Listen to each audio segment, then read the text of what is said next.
সবুজ দ্বীপ ছেড়ে এবার আমরা বেরিয়ে যাচ্ছি। আর একটা ছোট্ট দ্বীপ। এতক্ষণ আমরা দুটি বোট ছিল, এখন অনেকগুলো বোট, অনেক পর্যটক চলে এসছে। সবুজ দ্বীপ থেকে আমরা এবার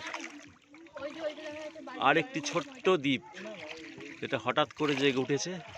ওই যে দূরে, ওই যে ফাঁকে দেখা যাচ্ছে, আমার ক্যামেরায় ধরা পড়ছে কিনা জানি না, তবে আমার চোখে ধরা পড়ছে।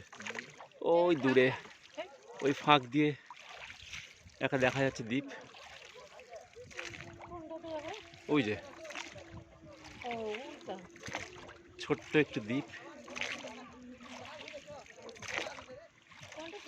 ওই যে ওই যে এই সামনেটা নাকি, ওইটা নাকি, ওইখানে যাব। 200 টাকা দেবো। মাঝি ভাই আমাকে বলল যে আপনারা না গেলে আর কে যাবে। হাসি দেখো মুখে এবার। এক গাদা ছেলে, হ্যাঁ। এই আমরা এখানটা পেরিয়ে এখানে এসেছিলাম,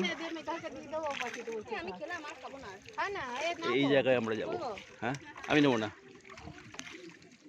ঝাপসা হয়ে যাচ্ছে।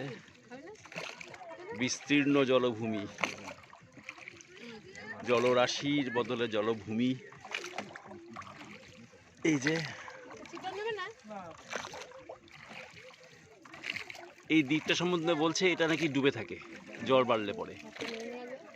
এই জলটা কমার পর এখানটাতে দ্বীপে জেগে ওঠে, গাছগুলো শুধু জেগে থাকে। যদিও কোনো লোকজন নেই মনে হচ্ছে এখন। এদিকে আমরাই প্রথম যাচ্ছি না আর কেউ গেল? এরপর এই দ্বীপে যাওয়ার পর ওখান থেকে আমরা ঘুরে এই আনন্দ দ্বীপ যেটাকে বলছে সেখানে চলে যাব। ওই ছোট্ট একটা দ্বীপ, এই দ্বীপে দ্বীপে ঘুরছি শুধু আমরা। এই যে বোটে সুন্দর আওয়াজ, জলে বৈঠার আওয়াজ, ছই ছপ ছই ছপ, অদ্ভুত একটা ছন্দ। আস্তে আস্তে আমাদের এই অচেনা অজানা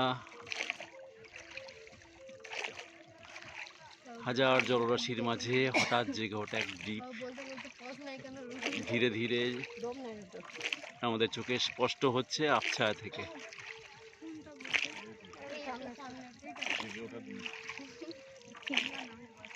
ওখানে পৌঁছাই, আবার কথা হবে।